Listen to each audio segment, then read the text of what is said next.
Welcome to Playback, the podcast about what's hot and trending in music right now. I'm singer-songwriter Nina Blue. And I am Xander, singer, songwriter, producer. And I am Star, artist and songwriter. All right, guys, welcome back. And let's get into the news items this week. The Disney Girlies are rising. They are back, and we are so happy to see them. Both Miley Cyrus and Selena Gomez dropped songs this past Friday. Miley Cyrus's is alongside of a documentary. It is called Used to Be Young. And Selena Gomez is supposed to anticipate more new music, and it is called Single Soon. I personally like both of the songs from a writing perspective, but I'm not totally sold on production. But what was your first impression, Jay? I agree with you. So weirdly enough, my favorite part of the songs are Miley and Selena themselves, but I'll just talk about the first one, the Miley song first. The production to me in the background, it just feels like it could be replaced with basically anything and it would still kind of give me the same vibe. I don't think that it was adding a whole lot to, her incredible vocal performance. And I also am not sure about the bridge section. I kind of wish that she would have had a little bit more words there to go into more depth as far as like storytelling goes, because this is such like a story driven song. So I just feel like it needed a little bit more content, a little bit more meat in there, if you will. With the Selena song, I love the sentiment behind it because like we've all been there where we've made that decision to be like, this is not working. I gotta get the out of here. But the production to me, it feels incredibly dated. It feels like a song from like 5 or 6 years ago.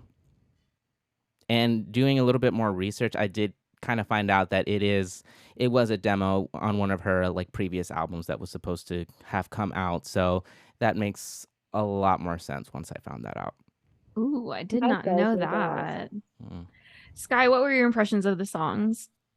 Yeah, I feel like I'm really just gonna be mimicking you both at this point because I felt the same way about Selena's single. I definitely felt like I love Selena. I'm a huge Selena Gomez fan.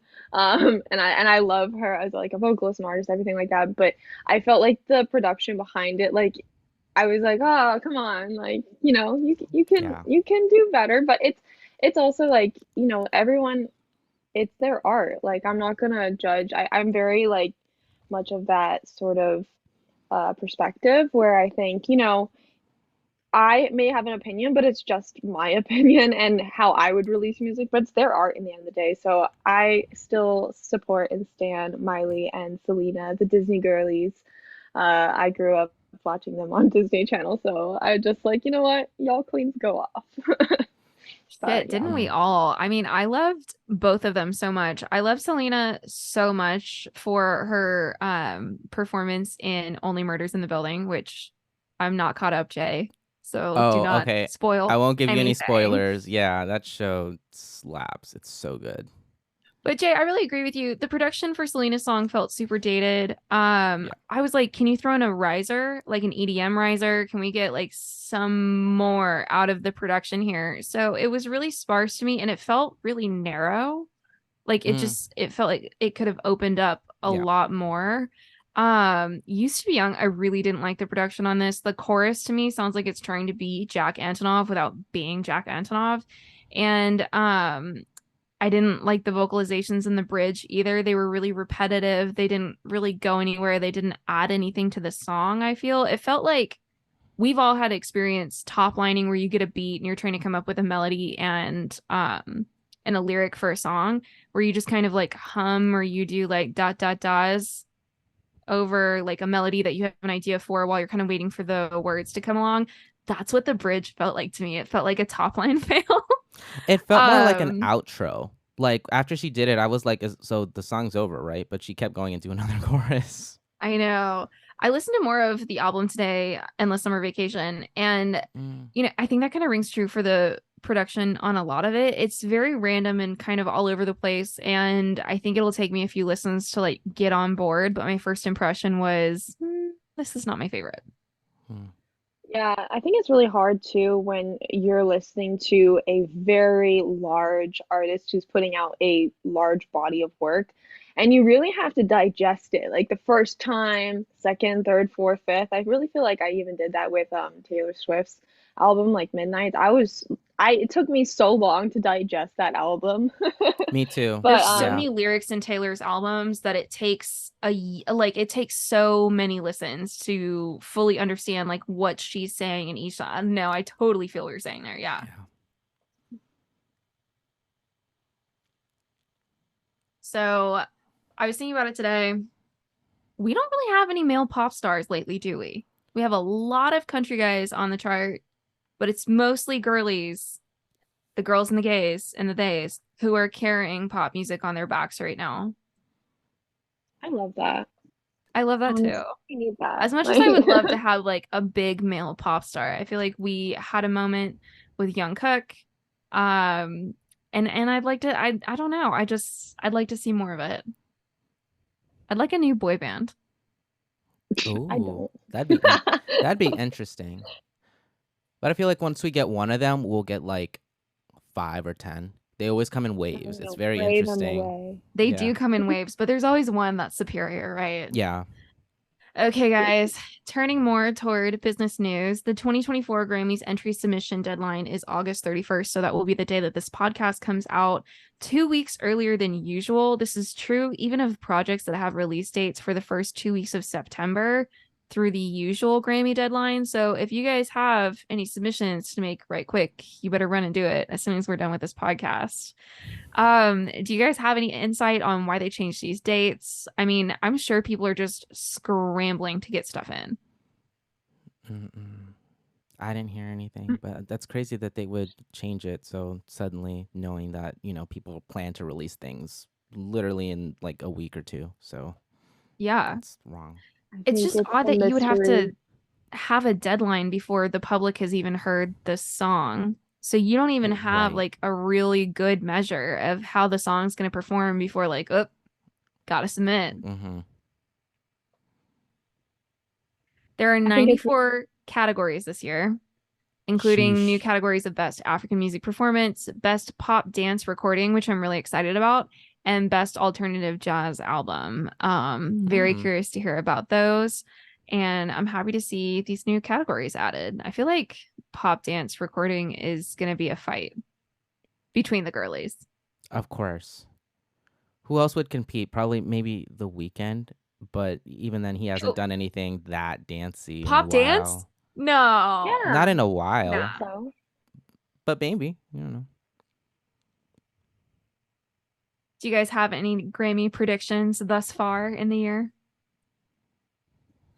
I Or don't. I Grammy mean, hopes? there's one day left, so we still so we still have time to make our assumptions. No, I think, Taylor eras. Come on. Like that's going somewhere. Yeah. They're gonna have to do something to honor her. That's $1 billion tour. Like that is Mhm. it's a moment Yeah. I mean, I definitely think runner-ups this year are gonna be like SZA. I mean, that album was just like everywhere. awesome and Yeah. and everywhere, and Kill Bill just killed it literally. So, I think that's only necessary or only going to happen. In my opinion, I would be shocked.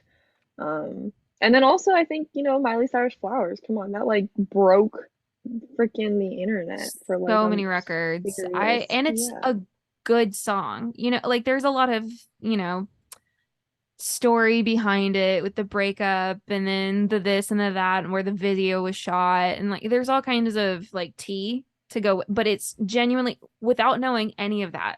I would have said it's a really great song. It is a great song that deserved to be trending for so long. Yeah. I enjoyed listening to it. We love having a disco moment.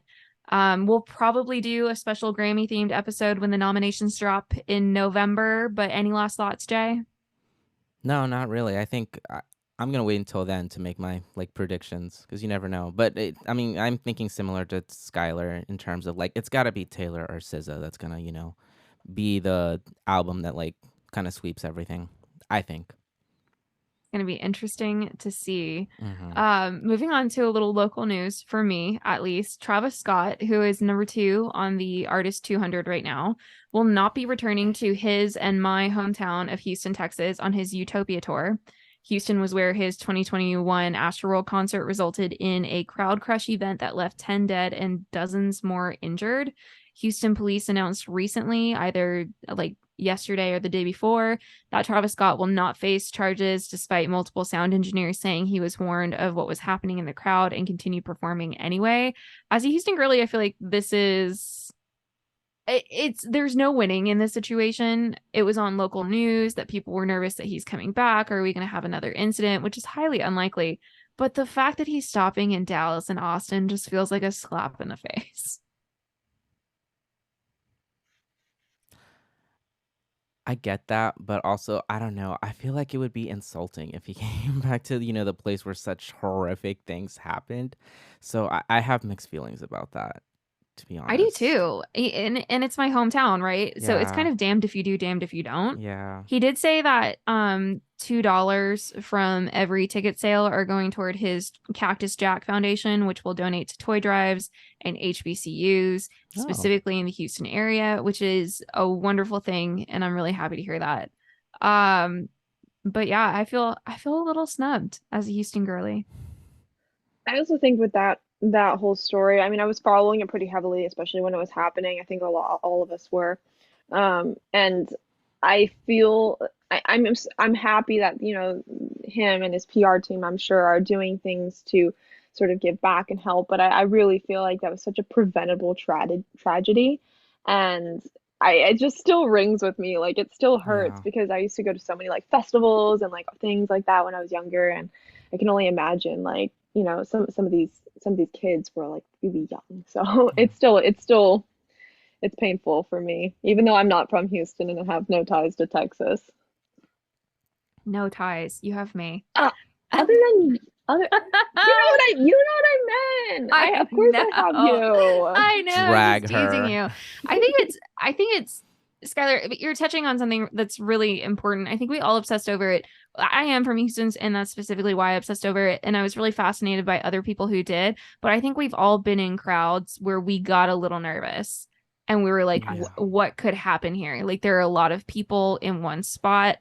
I went to ACL Fest, which is a really big Austin City Limits Festival, which is a big deal in Austin every year, every October. I went the weekend after the shooting in Las Vegas at the Jason Aldean concert, and they were allowing people to return their ticket. They were refunding people full price. And one of my favorite bands of all time are the Killers. I was not going to miss them. So I went, and there was like a big tension in the crowd, and there was a like people were really quite terrified.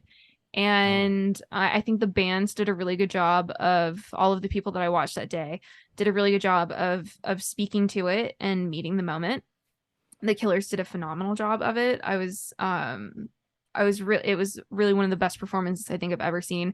They are from Las Vegas, so the tragedy really touched them specifically, and that they were performing at such a large event the next weekend was a really big deal. It was very brave of them to come on stage. I'll never forget them for that. But yeah, I mean, it's hard. It's really difficult. There's so many like awful tragedies that just are surrounding music these days, and it's Mhm. for yeah. music listeners, for concert goers, and for artists themselves. I am Totally. jealous you got to see them. Go ahead, I Jen. love the Killers too. Jay, you a Killers fan? Absolutely. All day long. They have a Yeah. new single. I haven't listened to it yet, much to my chagrin.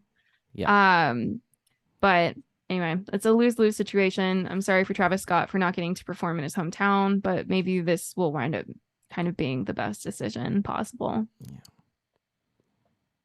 Even though some Travis Scott fans will have to go to Dallas. I feel most sorry for them. Ooh. Says the Houstoner. Little Dallas humor. Dallas, I love you. I'm just kidding. Okay. So moving on to our next story, Eminem, the real Slim Shady himself, served Republican Party presidential hopeful Vivek Ramaswamy with a cease and desist asking him to stop rapping Lose Yourself and stop playing it at campaign functions.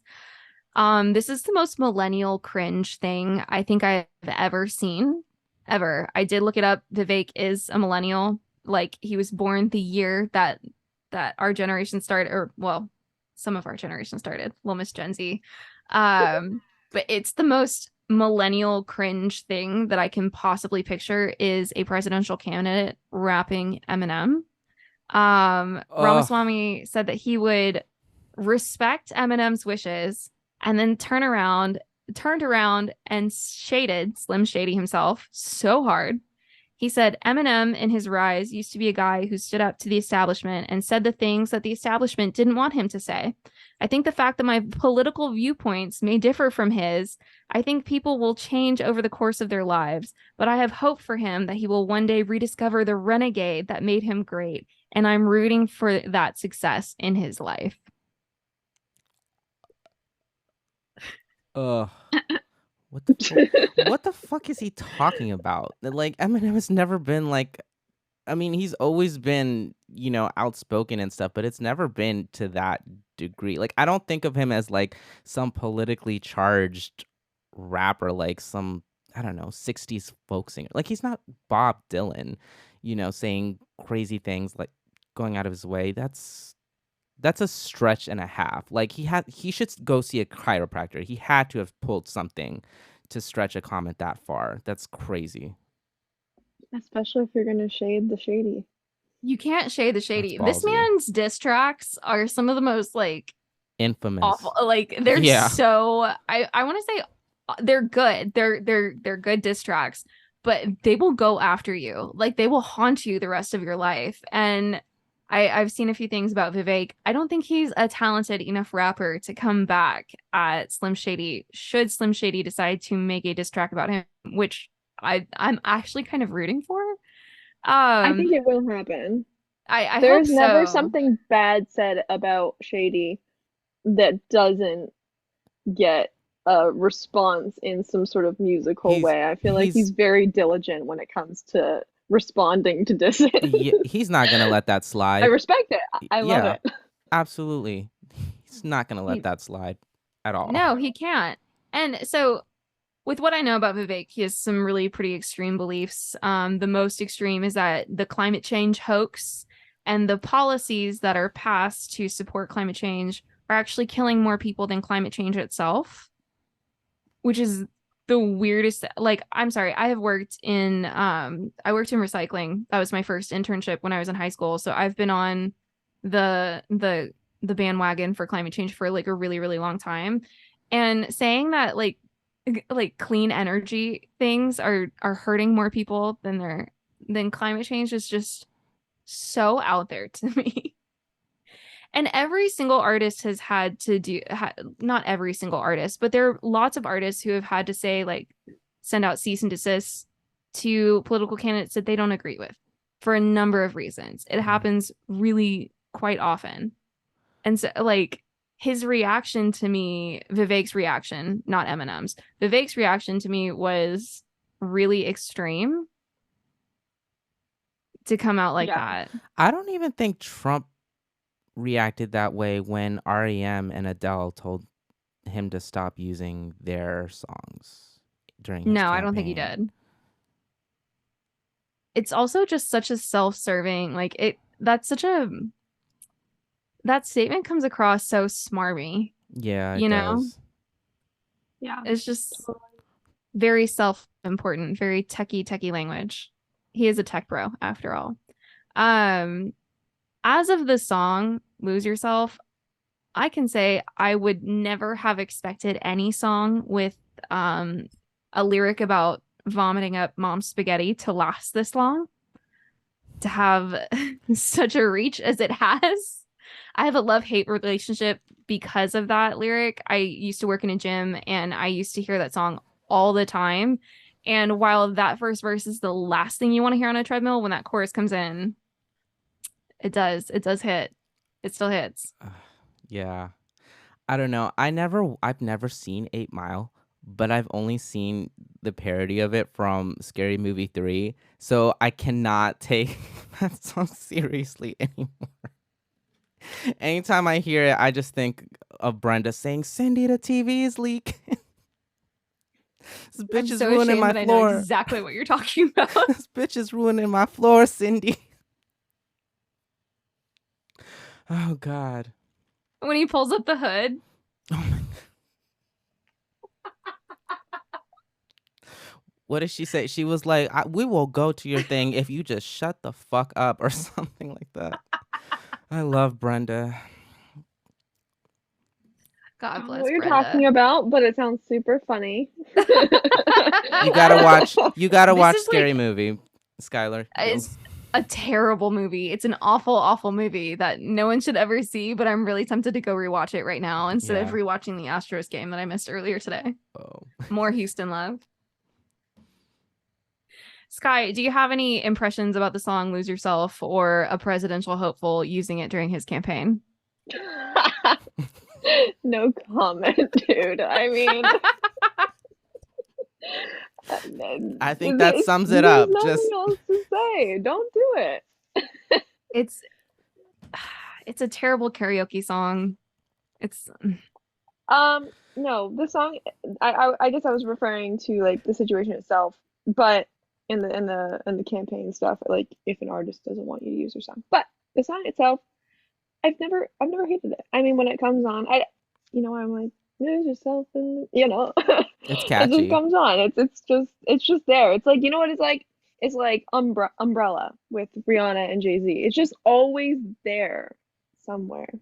Occasionally, Hmm. every 6 months, year, hear it, and you're like, oh, there you are again. I only ever hear Umbrella when it's raining. Only. Even on like national radio. So it might not be raining wherever that person is that's playing it. It will be raining where I am and I hear that song. That's crazy. It's the only time I hear Umbrella. It's a great song. It's so fun to sing for karaoke. I love it. Ella, Ella. Speaking of a really good hook, oh my God. Was that the beginning of, no, that wasn't the beginning of post choruses, but that was the first big one that I remember really loving.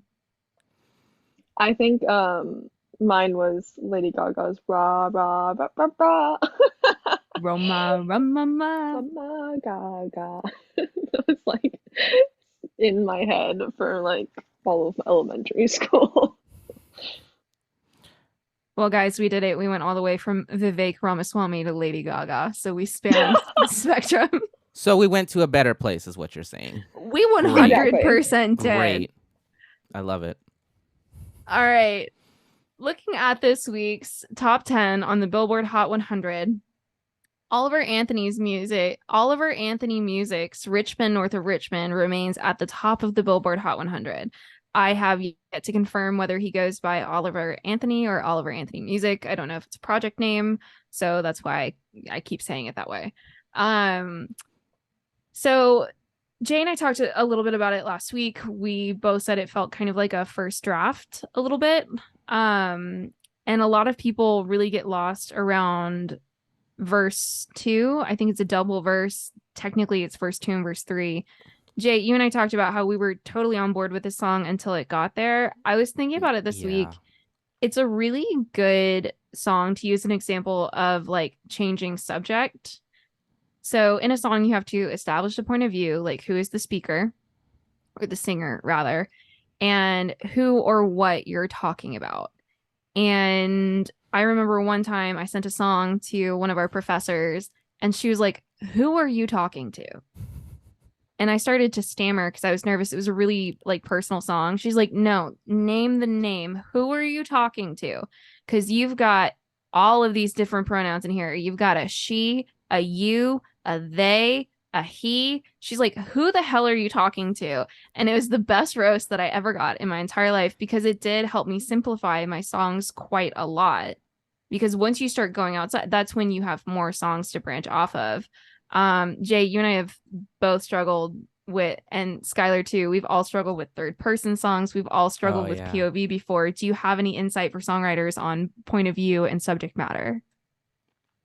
So I would say, and for those of you all that don't know, like, the difference of, like, what third person is, it's basically when you're talking about other people, and it's basically how most novels are written, or a lot of them anyway. You're not really using I anywhere. So it's difficult to write that way, I think, especially in pop music, because most pop music, let's be real, is about love or like sex or something like that. So the storyteller or singer, whatever you want to call them, is directly involved usually. So that's usually just the easier way to go about it. Or if you want to do something different, the more typical way to go about that is something like Betty Davis Eyes, where it's like direct address. So you're talking to someone else about like another person, but you yourself are still like not involved. And it's tricky, but I would say you want to figure that out as soon as possible. You don't want to wait until like midway through your draft to figure out who you're talking about, or you know, if you're going to involve yourself in the song itself. So I would say establish that from the beginning if you can. I totally agree, and I feel that even one thing I will say though that kind of branches off is that I've written some songs thinking, oh, I'm gonna write them in, third person, or I'm gonna write them in first person, or whatever, and then I've switched them around, and like just the point of view and some of the lyrics, whatnot, and I've Hmm. and I've loved them better. So I would also say, as a writer, even if you start off writing in a certain address, whether that be or perspective or whatever, I think it's all about the rewrites and like figuring out what tells your story best, and Hmm. not to like freak out, if you have one line that deviates a little bit, but it feels like it fits right, just go with it. I'm a big believer in what feels good and what feels good in the gut. Sky, that's such a Hmm. great idea for a writing exercise for songwriters and independent artists at home, is to just switch the point of view from first person, which is often direct address, which often people confuse with second person because it uses you, but no, you're addressing someone, you're talking to someone, it's direct address.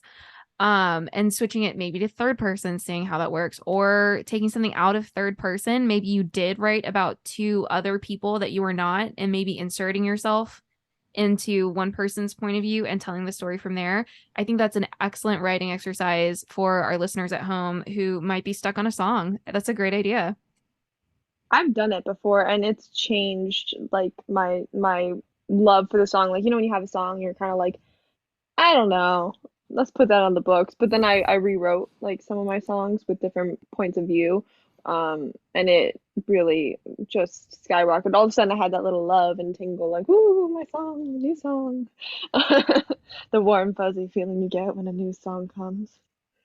And then you're cheating on your old new song because your new song has just arrived. That's funny. I have a question for you too. Do you think that it is possible, or quote unquote like correct, to switch the perspective during like the middle of a song at any point in time? Because I've seen people have that Ooh. problem too. I I think, not to go on about this, but I do think it's okay if it's done tactfully. Like, actually, I was Mm. just talking to, weirdly enough, my mom about this, but you know that song, oh my gosh, what is it? The guy, Whitechapel album. Oh my gosh, why am I just bugging out right now? It's all The right. country song. It'll The come. country song. It'll come to you. Let me look it up right now. No, it's gonna like bug the hell out of me. Um, he's Yeah. got like a bunch of tattoos and Whitechapel Mm. Well, how do you store. feel about it, Nina? While she's looking that Hmm? up. How did you feel about that, Nina? While she's looking that up. I feel like a lot of times it's done accidentally. I And think so so if it's too. done with intent, then it's a really good idea. I think the chorus has to stay the chorus. You always have to be able to return to that. So if it's done tactfully in a verse and the chorus applies to both situations, then it would work. I think kind of getting into the weeds about it a little bit. Um, it can be done. I can't think of a song off the top of my head. Sky, can you? Yes, now I have.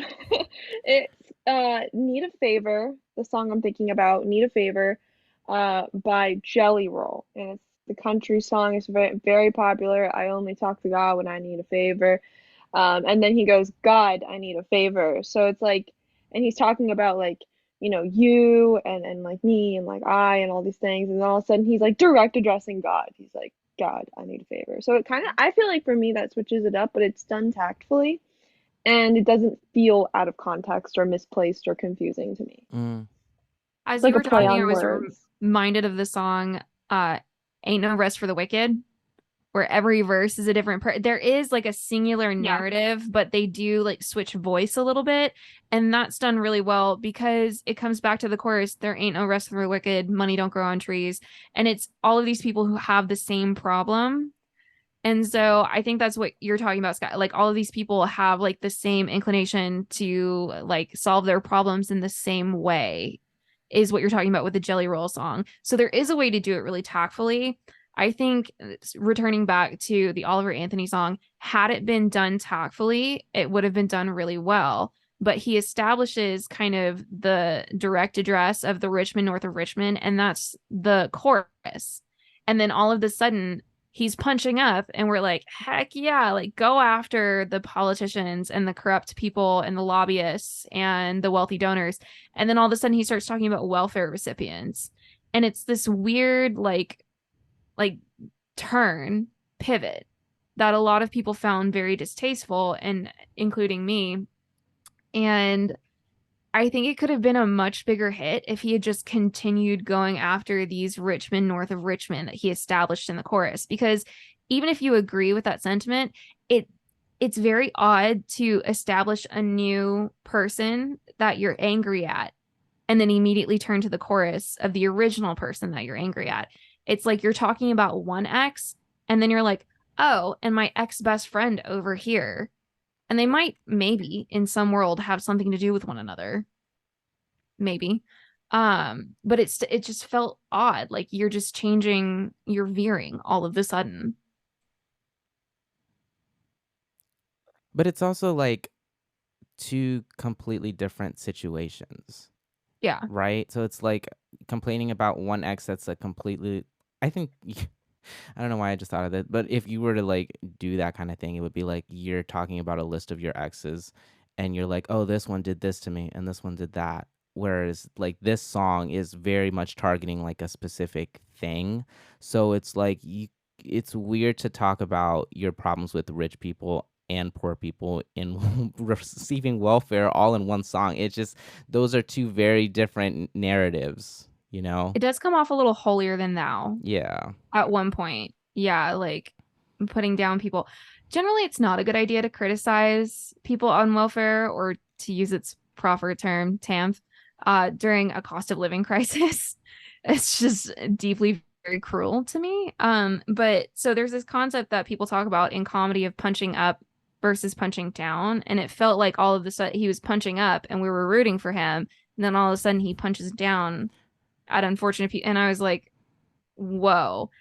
I think the only reason we're still talking about this song after 2 weeks is because politicians have been propping it up and have been talking about it. That's ironic.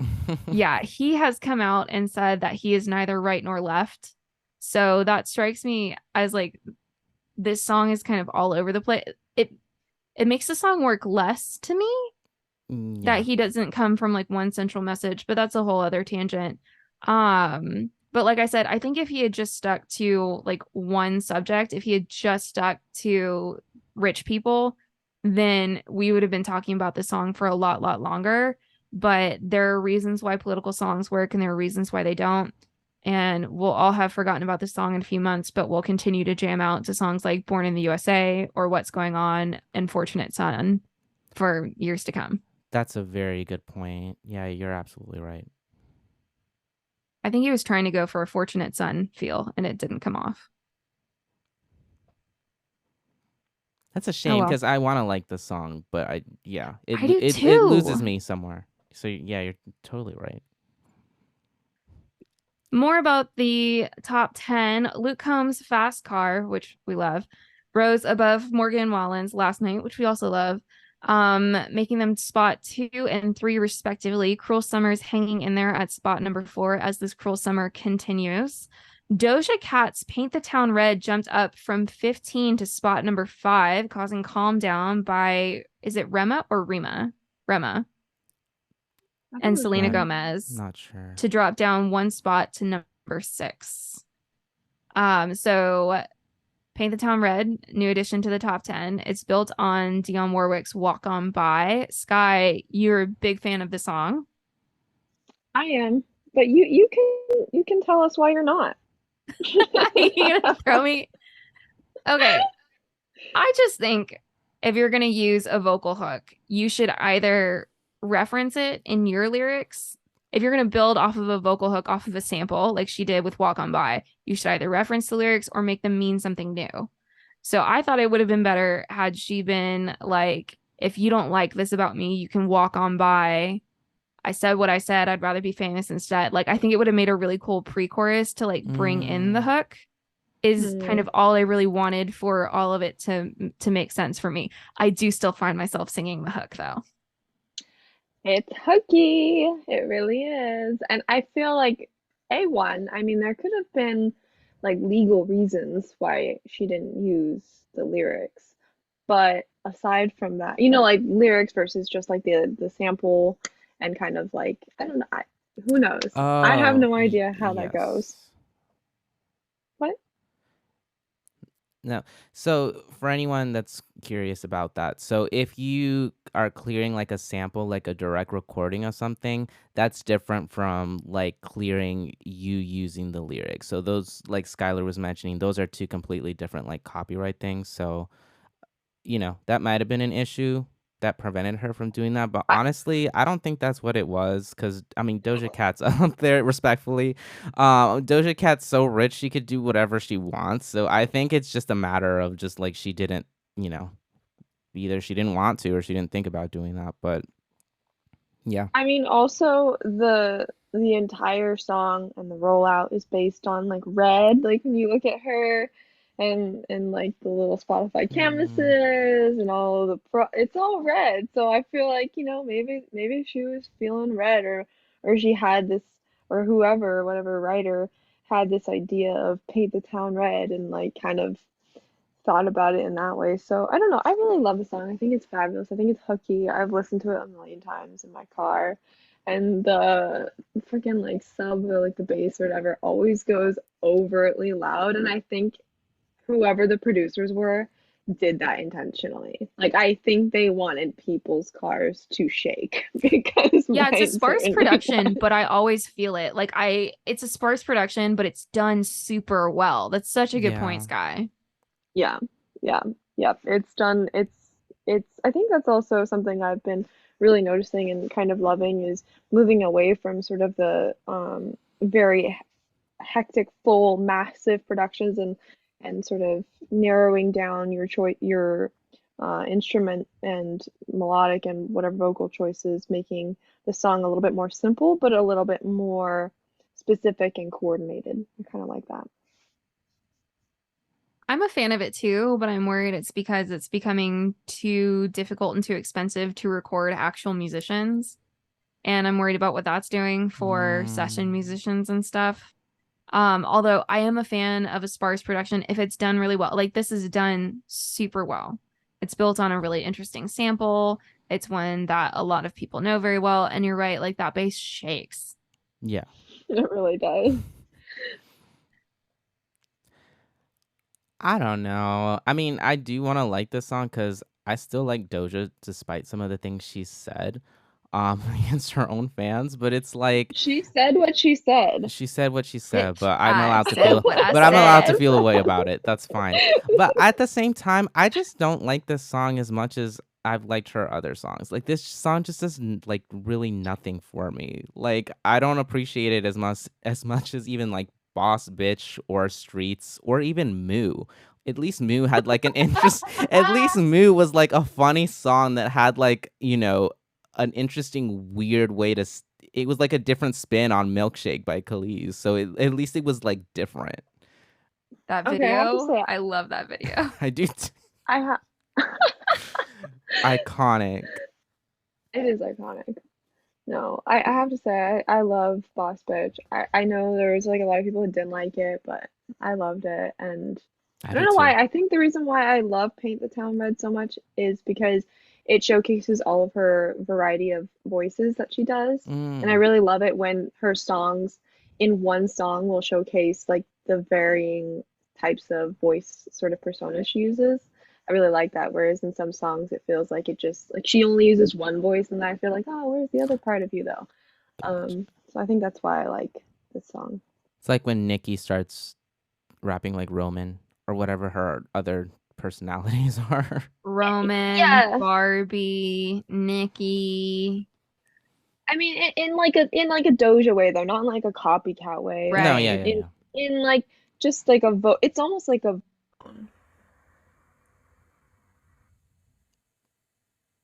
Hmm. So, Yeah, that makes sense. well, Sky, you touched on something that's really important. The branding in all of this has been phenomenal with turning everything red, Hmm. literally going back onto Spotify and Apple Music and changing all of the like albums to be like red tinted. I mean, that's pretty genius branding. We haven't gotten into branding a whole lot on this show yet. I think we should in future episodes. But I think it's something that one of our professors would have pointed out as like a really good marketing branding release. Hmm. totally, It totally. is I think all on branding, message. yeah, branding is super important and visual branding. I love visual branding. It's like one of my favorite things. And it's funny that we're working mostly in an audio medium, but it's still just as important, in my opinion, nowadays. Today I had the realization that I had to do visuals for like because now Spotify has like the videos that play while you play the song, Yeah. right? That kind of loop like the GIFs essentially. Hmm. And I was like, I just put my head down on the desk. I was like, oh, this is gonna be so frustrating. It will be fun, but this is just one more flipping thing to do. Yeah.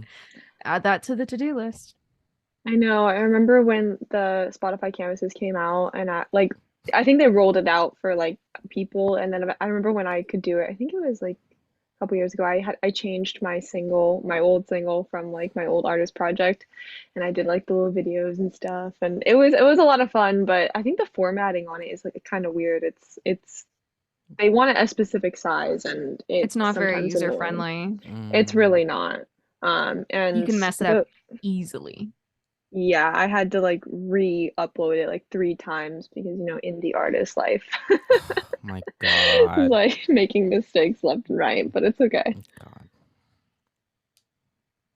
Figuring out, turning around, and telling somebody else how to do it a little bit better. That's what our life is about, right? And doing it better next Hmm. time. That's the move. So spot number 7 is Fuck You Mean by Gunna. I still don't know why this is on the top 10. I laugh every time you say that. It is such SoundCloud rapper vibes. It is a vibe, but I still don't know why it's in the top 10. I have seen that he's having some legal trouble. I'm wishing him all the best in that. Number 8 is Vampire by Olivia Rodrigo. 9 is Dance the Night, Dua Lipa. And 10 is Barbie World by Nicki Minaj and Ice Spice with Aqua. So the girlies, as Jay says, will inherit the earth. They're The still Barbies will inherit the earth. they're still up there. Good for them. Good for It them. took them a while to get up Seriously. there, but now they're hanging I on. know. I had a feeling it would happen. I Yeah. love the Barbie phenomenon that hit us this summer. I really Oh do. I God, it's know. been beautiful. It's so nice. It feels like a Pink community of everywhere. people that just started over one movie. It was not just a movie. It's a It's not movement. just a movie, it's a movement. I love Okay. that. Have you guys seen on TikTok like all these different people are posting about how we should all go as Barbie or Ken this year, but like our version of Barbie? So like I would be like Nina Blue Barbie, you would be Skylar Star or Skyblaze Star Barbie, Jay, you would be Jay Xander Ken. I haven't, but that sounds like a really cool No. idea. I had a really good idea for a Halloween costume, but I'm so game for this. I'm really excited about it actually. And I think it's actually a really good branding exercise is to think of like what would your Barbie be as an artist? Like what accessories would you come with? If you had phrases, what would they say? Oh, yeah. Um, That's cool. it'd be really fun to like invent your Barbie or Yeah. your Ken. Yeah. So artists out there, there's a great exercise for you. There's two good exercises this Hmm. week. Yeah. All right. So interestingly enough, Olivia Rodrigo's Bad Idea, right? Fell 13 places. I personally think the only thing that's propping this song up at all is the TikTok trend because it is one TikTok sound after another. It does every time I hear it make me laugh though.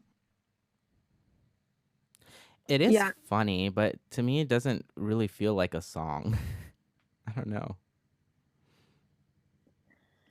I I think that it, I did watch it, no, I did watch a Olivia Rodrigo documentary or some sort of thing that she did, sort of Oh. like a documentary Hmm. of her when it was something for the Sour promo or whatnot, but she was talking about how she writes, and she was in this interview talking about how she does write sometimes, like thinking about TikTok and sort of like cool things that could be fun for TikTok and whatnot. And I think that it wouldn't surprise me if this was one of those songs that she kind of got inspiration for via and like wrote it for like this or sort of social media uh, medium, if you will. Yeah. I mean, And that so makes I think sense. that could be the case, just speculating. I also think that it is just a funny song, and I think something after to follow up Vampire. I do feel like Vampire is very like emotional and raw and sort of intense, so maybe she kind of just wanted like a silly sort of like funny song to really contrast it and show people what her album is gonna kind of be like. Hmm. I think that's a really good point. But circling back to something that you said, Sky, what do you think about artists writing to social media, trying to write to trends like this? I mean, I think it works sometimes. Sometimes it doesn't, and then you don't hear about them. But when it does work, it does. Like that, oh, I forget what the artist's name is, but it doesn't matter. If we ever broke up, I'd never be sad, blah blah blah blah. I don't know. It was a big like Oh, sort of like social media yeah. sort of song. May I think her artist began with an M. Anyways, May she did one of Stevens. May. I was gonna say May. I didn't want to mess it up, and I didn't want to do the artist a disservice. So yes, May Stevens, If We Ever Broke Up, and that was really popular. And I think it was one of those kind of simple songs, kind of funny, not like super serious, but everyone loved it, and it had its moment. Um, and yeah, so I think you can write for social media. It just might you have to do it for yourself and do it because you think it's hilarious and you want to promote it with these sort of fun, interesting parts of your song that can be fragmented into snippets. But I think if you're doing it just for the sake of like what other people want and you actually don't find it interesting, then I would probably advise against it because you won't find joy in it. Um, so yeah. Yeah. I feel like the reason this one kind of works and is kind of funny is because it is about something that relates to her and like a lot of people connect to. So I think you have a really good point there, Skylar, for sure. Yeah, it's unfortunate that I've seen several like people on TikTok pop off with one thing and then they can't follow it up with another Yeah. big success. So I think you have to have something to fall back on. Like I think you have to have a really good body of work. So I think maybe like chasing trends is something to do for fun, maybe as a writing exercise, but you do have to have like substance behind it or you're not going to be able to keep fans. Like what good is a viral moment if it isn't lasting, if it doesn't take you to the next level and the next level. I think there's a lot of desire to go viral. And then when people do, they're like, well, what now? Right, and that's a huge thing. I think many artists, even artists who have been out there and then they went viral on TikTok. I think I was listening to a podcast with an artist that I really love on it, Upsall. And she was talking about how one of her songs went viral that was like from like a year ago. And she had like, what do you do when your song goes viral? How do you monetize that? How do you let people know, hey, that's my song? So I think there's just a lot. Mm. There's so much. We could basically do a whole episode on just like music and social media and writing and whatnot. But That's actually a really good idea. We probably should just do like just one on TikTok sounds.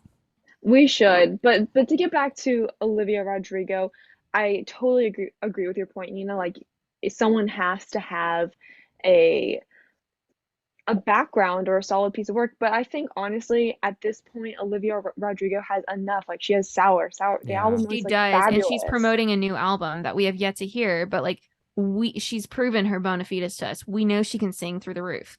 Like we We know know she she can can write really songwrite. well. We know she's Yeah. a great songwriter. Exactly. We know all of these things. So like why not have a funny TikTok sound song? Why Yeah. not throw that out there? Why not have fun with it? Like we know Yeah. we're going to get something really good from her. We already have. We already have. I mean, driver's license, like all those ones. I think I Off spent like Sour. an hour talking to Neil about driver's license one time. It's such a good song. And it's so like we've all had that first heartbreak. We all know what that feels like. It immediately took me back Mm. to my first Yeah. heartbreak and learning how to drive. And like I was 16 years old again. Yeah, I feel like the Sour album, it just kind of proved Rodrigo's ability to relate to many people because although it's like a super personal, felt like album, even for people that are older or not teenagers, whatever, it felt almost like a cathartic release for us people who never Yes. sort of, have or are still working through that. So I People feel in like happy that's why. relationships were joking with like their significant other, like, hey, can you break up with me for an hour so that I can listen to this album and get the full experience? One of my friends did that. Shout out to Taylor Ash Music. That is hilarious, honestly. And it just goes to show you how relatable the album itself was. So, Olivia Rodrigo, I'm excited to hear what she puts out in her next album. It's gonna be great. Olivia, we all love you. All right, guys, coming up next, we have our interview with independent artist and songwriter Faith Gara, and we will be right back after this break. Woo. All right, y'all, welcome back to Playback, the music podcast. This week we have our very own guest. She's a bit of a guinea pig, and we love her for it. She's just released a brand new, amazing single. We cannot wait for you all to go stream it. It is Miss Faith Gara. How you doing, girl? Hi, thank you so much for having me. I'm doing good and I'm just so happy to be here. Okay, Faith, why don't you tell our listeners a little bit about yourself and your journey as an artist? Yeah, so I am from New York, born and raised, born in a little town in upstate. And that's really where my love for music started. I was singing more than I was talking, and any way I could be involved in music, I was. And when I was 16, I moved to New York City, and after school, I'd be singing on the subway. That was my after school job, self-proclaimed, just show up and strum. And then I moved to California not too long ago, and I'm still chasing the dream. That is amazing. Awesome. So, to dig a little bit in, what would you say there a moment in your life where you thought you could pursue music professionally? Was there a specific like moment in time in life that you thought like this is it for me? Ooh, tough to pinpoint it down to like one moment, but like I said, growing up, like I always did music. I always sang. I never really got off that path. I couldn't catch a ball to save my life.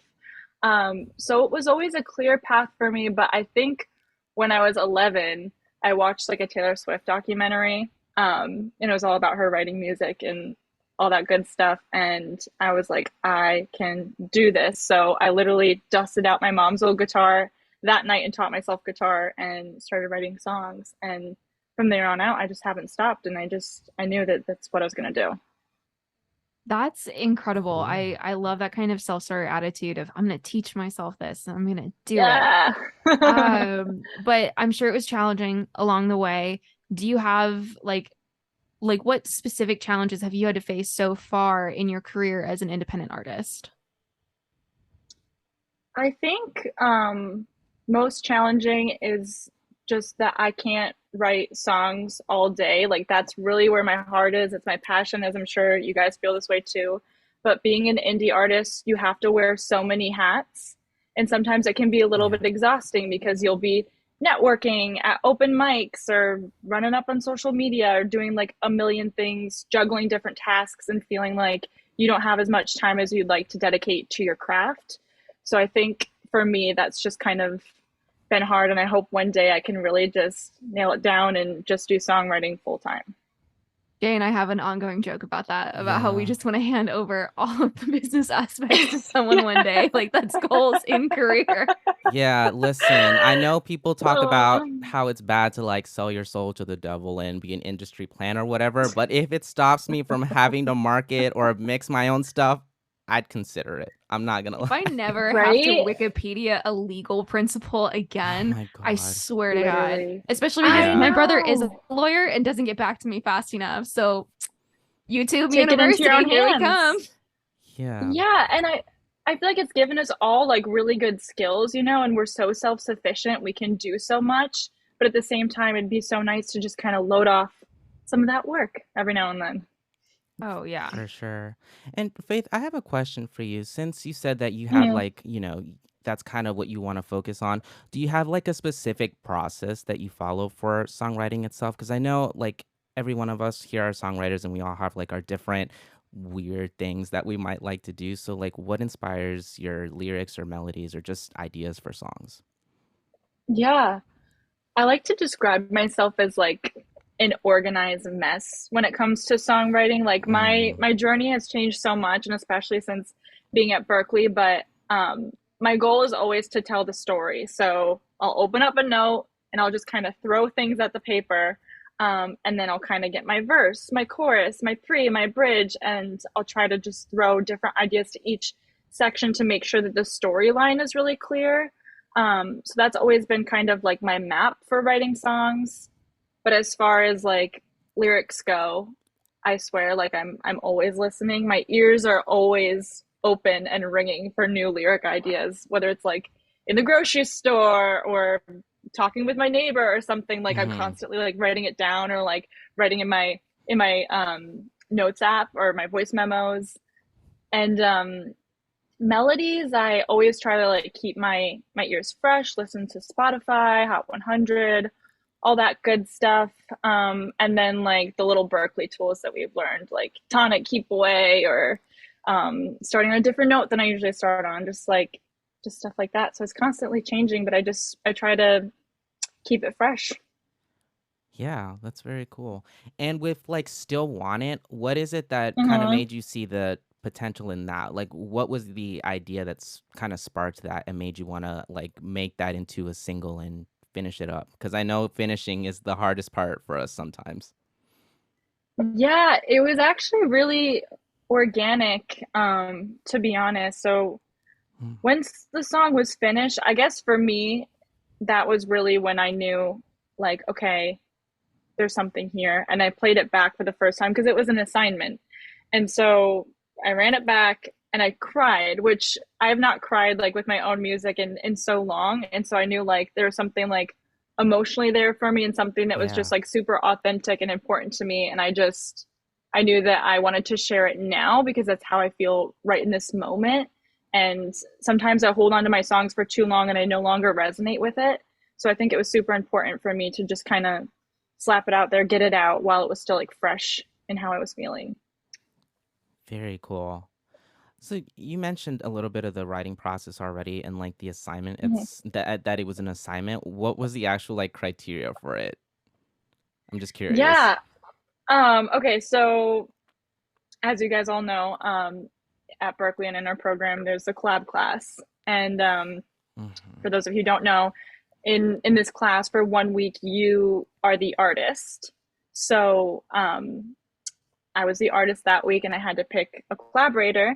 So I picked a good friend of mine and Sky's actually, Jessica Lindsay, who is an incredible songwriter, producer, human, you name it. They're incredible. Um, and we hadn't talked in a while, so we just kind of caught up as friends do, got on a Zoom, and we're just kind of catching up. And I was just telling them how I was feeling and just in the thick of being homesick and missing New York and everything. And I had Mm. actually written the what I thought was the chorus, but it was the verse. So I played it for Jess, and Jess was like, no babe, that's actually your verse. That's not a chorus. And I was like, you're right. It like sets the whole song up. So we like adjusted the melody so it was a little further down.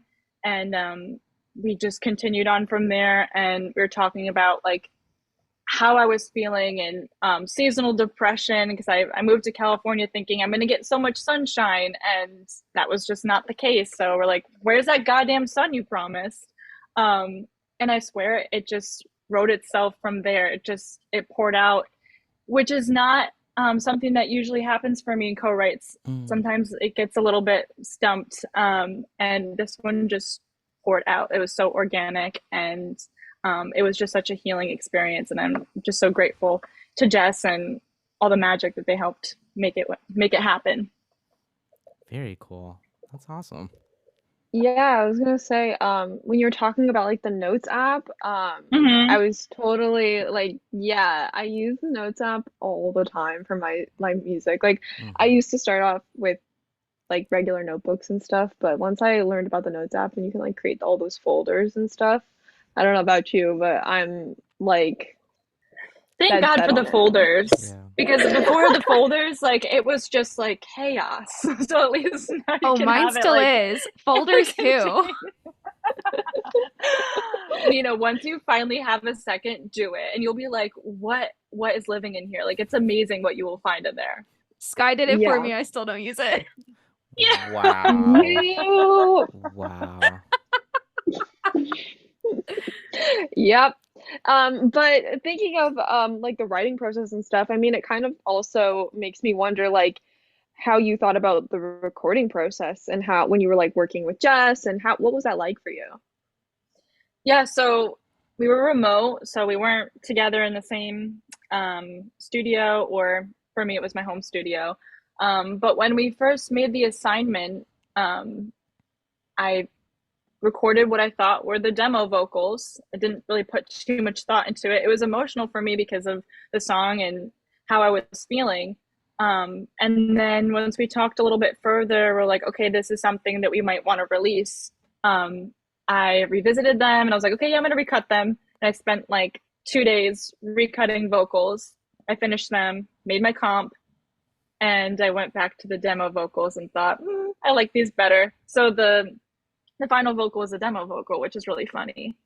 Hmm. But as far as like recording goes, it was just my little home studio, my Shure, my desk, and cozy little setup. Yeah, I mean, honestly, like once you get that home recording capability, it's so nice. Like you don't have to go to the studio for the studio time and like we know as independent artists that those studio like in studio time recording costs can really rack up. Um and Yeah. so yeah, no, totally. And so I'm curious if you have like any advice for other independent artists like that you either learned in the writing process or the recording process or even like just the release process. Yeah. I would say go with your gut. You know what is authentic to you. And I think as somebody who's a songwriter and an artist, I think it's hard to find songs that we're sure about are for us as an artist. And this is one that was just my story. I knew no one else was going to cut it. So I think be authentic to yourself, follow your gut, and also remember like no one knows what they're doing. You can go to school for as long as you want, but literally no one has any clue. And so just believe in yourself and go for it. I feel like this industry as we know it is relationships and luck. So we're all just trying to figure it out and be a good person, and something good will come your way.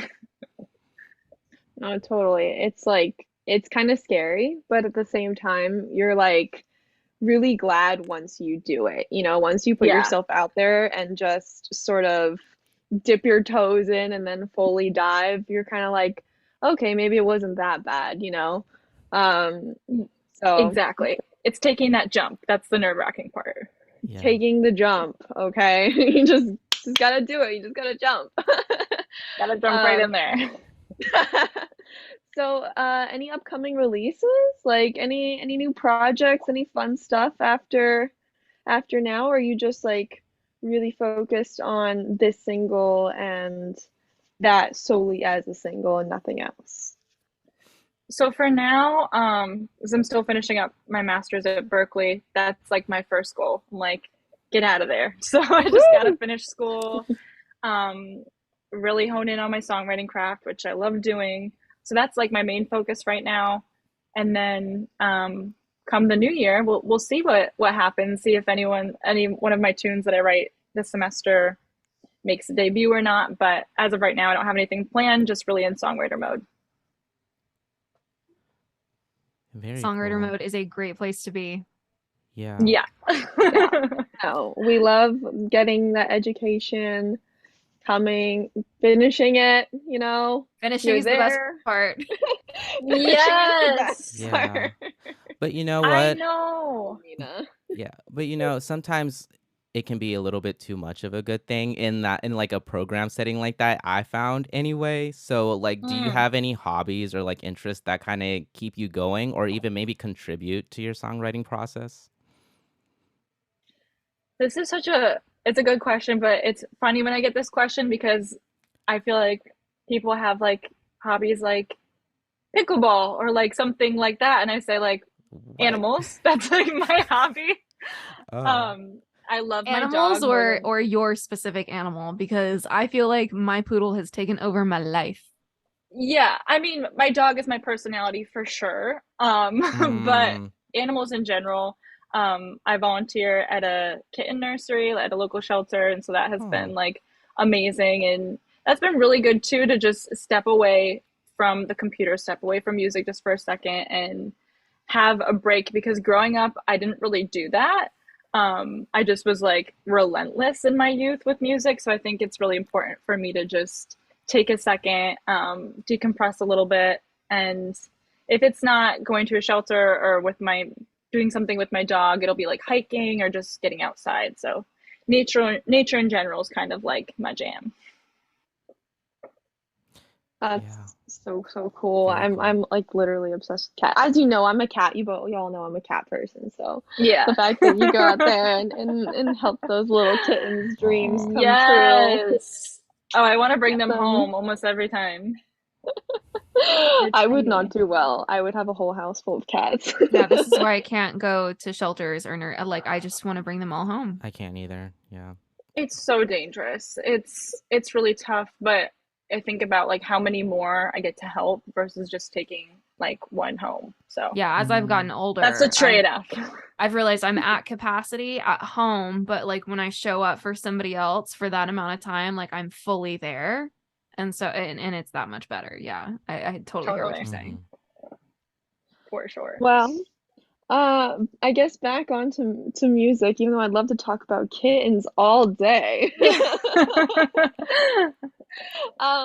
Do you have any like specific like artists or musicians or writers or producers or whoever that you like want to collaborate with or dream about collaborating with? I feel like you know this, Sky. I do. Let me Um, let me just say that Faith said she would donate her kidneys to this woman since I've met Faith, which was like I think our anniversary of friendship is coming up like 6 or 7 years now. So yeah, yeah. it was like one of the first things she told me. She was like, "I will donate my kidneys to this woman." So Faith, why don't you tell us, even though I asked you the question? The woman is SZA. I love Oh. her. Her Control album just changed my life. Made me feel so heard, and just her writing style and the way that her thoughts come out into lyrics is just so relatable. And I love that woman. So she's definitely up there for a dream collab. Also, somebody this guy also introduced me to, Alec Benjamin, king of Mm. songwriting, just incredible. And to write a song with him, like I don't even know what I would do. I would just freak out. I too would donate my kidney, whatever organs you can think of, to SZA, because I Yeah. fully relate to that. I had Control on repeat for sure. I thought about getting a tattoo, like a Control tattoo. I'm like, too far. A little bit too far. Yeah. Might still happen. Not sure. Very cool. Oh. Just too good. All right. So rounding out the interview a little bit, Yeah. what are your future goals and aspirations as a musician? As much as we like to joke about it, what are truly like the next big steps for you? What's on the agenda? Yeah. I think like big picture, songwriting full time. So ways to make that happen would probably be like a publishing deal. That could be in my future. Mhm. Let's manifest that. And I also would love to just, once I'm finally like set in songwriting and achieving what I want to do and paying my bills solely through songwriting, definitely would love to mentor young musicians, young songwriters, and be like a big sister in the industry, because I feel like I just didn't have that. Especially, I did not have many women mentors growing up, so I would love to be that for other girls and guys, whoever. Yeah. Would you Of course. teach at Berkeley as well? Sorry? Would you teach at Berkeley as well? Kind of like a full circle moment? Oh my God, yeah, I totally would. Oh my God, I'd love to just like nerd out for a whole lesson. And oh, I'd love that. Yeah. Guys, we should all Yeah. teach there. That's on my list too. Next Let's all gen. manifest it. Instead of like Star Trek Next Gen, we're Berkeley Next Gen, right? Yeah. Like we're season Oh, 2. I love that. Series 2. Yes. Manifesting that. I'm manifesting the retreats that we would come up with. Oh my God. How That much would fun be would that be? epic. That would be so That'd be fun. No I feel- students allowed. Yeah. Just a quick little faculty retreat. Thailand or something. Ooh, you're singing my song, girl. All right. Speaking of Yeah. singing my song, where can everyone find you and your music and your new single? We're gonna repeat the title. Still Want It. Yes. Any platform you can find it. It's on there under my artist name, songwriter name, real name, Faith Gara. And yeah, stream it up. Give a follow or subscribe if you can. And I hope everyone enjoys it. I know we all have, so It's We great. all have, yes. it's all for the listeners. It's awesome. Everyone, We've all stream it. texted separately and together about how good this song is. Oh, thank you guys. It's so good to hear that, because it's such a personal song to me. Obviously there's like a bigger message that people could relate to, but it means the world that you guys love it. So thank you. Oftentimes, I those are the am- best songs. And speaking of, this is a question that we plan on asking everyone, but you are the inaugural, the first. What is a song that changed your life? There's so many, but one in particular, I must have been 14, listening to "You Ought to Know" by Alanis Morissette Ooh, for the first time that's great. was insane. I was like, "You said what?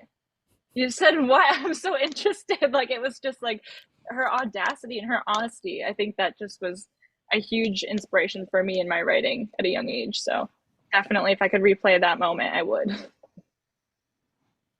It's an incredible song. You're an incredible songwriter, Faith. We cannot wait to hear more of Still Want It. We can't wait to hear more of Faith Gara. Thank you so much for joining us here on Playback the Podcast. Listeners, stay tuned. After this message, we'll be right back. Thank you again, Faith, and hopefully we'll have you back on soon. Thank you so much. So good to be here. All right, let's Thank wrap you. it up. Now for our final segment, our playback picks of the week. Miss Skyblaze Star, what is your playback pick? My playback pick this week is Bad Bitch by Tessa Violet. And I just really love this song because this artist really kind of has all the sass. She brings the spunk, brings the attitude, and I love a good, fresh, new song that brings spunk and attitude in a fun and interesting and new way. And Tessa Violet really does that. So please listen to the song because you can enjoy it, this spunk and sass with me, as she talks about how she has gone from being a shy, sort of dainty person to being a bad bitch. What a relatable journey. I love that. Is it like a morning sass funk? Like you can put it in your coffee, or is it like a getting ready to go out sass funk? Like those are two different ones. It's definitely like you're driving to work and you just want to feel like affirmations, Okay. Mm. you know, Yes. or you're I do getting home know. from work or something. It's that kind of like hype yourself up, but you're solo, and enjoying the lyrics and stuff. And I also like in the song how she kind of talks just a little bit about her career, and she's kind of like, yeah, like I'm actually doing well, and I'm still independent artist, like so screw you. It's really interesting. I love it. I really resonate with it. It's a good message for all of us, especially our listeners who are also hopefully aspiring independent artists. All right, Jay, moving on to you. What is your playback pick of the week? So I was gonna wait until closer to the release of the game Mortal Kombat 12, aka Mortal Kombat 1, that's coming out in September in a couple weeks. But they dropped a trailer yesterday with Dave Bautista that features the original theme song, and it's basically just a bunch of extras yelling Mortal Kombat over and over again with like an orchestral score of the original theme. And I'm not gonna lie, I got chills. I almost cried during this shit. It was so good. And this like it sounds like I'm kidding, but like this song and just the series in general really meant a lot to me because it was like kind of when I think about it, it was like my introduction to EDM music in general. Like I had never really understood or heard anything like that before, and this movie kicks so much ass that it literally starts on this song instead of doing like the regular title sequence. So it's one of the best intros to a movie ever, I think. I like the song a lot because it's proof that a hook can literally be anything. From somebody yelling Mortal Kombat to using a bunch of different sounds from the original game itself, which is how it was made. They basically just gave the creators like a bunch of stems and said, "Here you go. Have fun with this." And to me, as like somebody that makes EDM now, that's like giving a kid like some crayons and saying, "Here, go draw some stick figures." And then they come back with like this fucking Sistine Chapel. Like I cannot believe how they made this song so good. Like it honestly goes way harder than it should. And an interesting fact is that the soundtrack from the original Mortal Kombat movie is the first ever EDM record to go platinum. And I'm 100% certain that it's because of this song, because it's the most iconic song from it, except maybe the song at the end of it, which is also the same song that ends the movie Mean Girls. So there's that as well. But it's definitely those two songs that I think propelled that to EDM legendary status. This is a song that I can identify so quickly, like I almost know. immediately. Like I know it's like, and you're right. Like a hook can be anything, as we keep saying. A hook is about attitude, and this Exactly. just had great placement. Like it's really well done. And it's timeless too. It's like they keep trying to replace it during like every new release of Nah. it, and the fans get upset every time. They're like, "Ed Boon, what the fuck are you doing? You already have like the perfect theme song for this series. You don't need to reinvent the wheel." If you're emotionally attached to this series, you're emotionally attached to this song. Yeah, Like period, the pretty end. much. All right, guys. My playback pick of the week is the album Snow Angel by Renee Rapp. Some notable songs are Talk Too Much, Pretty Girls, and I Wish. I don't suggest listening to I Wish while in the car like I did because I burst into tears. It is Oh, a beautiful and gorgeous song about grief. Talk Too Much is the opening song on the album. And we talk about hooks in terms of songs, but we never talk about hooks in terms of albums. This is like a really strong opening song to me, and it's also just a great pop song. So is Pretty Girls. I think a lot of queer women will find both very relatable, which I love. mhm. But just on the melody, the lyric, it's a solid pop with like a rock feel to it. It feels like if it had come out, it feels like it could have come out 20 years ago, maybe even in like the late 90s, but it still feels very modern, very fresh. It draws upon like those things that we really love about past pop. And I love it. I've been listening to that and Hosier nonstop. So it's been kind of this weird back and forth. It's just about vibes. It's Hosier in the morning, Renee Rapp in the afternoon. And it's been great. The duality of go. man. That's amazing. You know me, all about duality. All right, guys, do you have any final thoughts of the week? Only that I love you both. Oh. This has been Skylar's first episode, and we've loved having her. Always a wonderful contribution. Oh, thank you. I have loved being here and starting off the podcast strong, even though y'all have started it off stronger because you've started it for many more episodes. Hey, But we'll all catch right. up. yeah, we're all gonna catch up. But I'm super excited to have been on here, and I hope to be on here a lot more in the future. So thank you both. Love you both. Love you. Jay, any final Yeah. thoughts?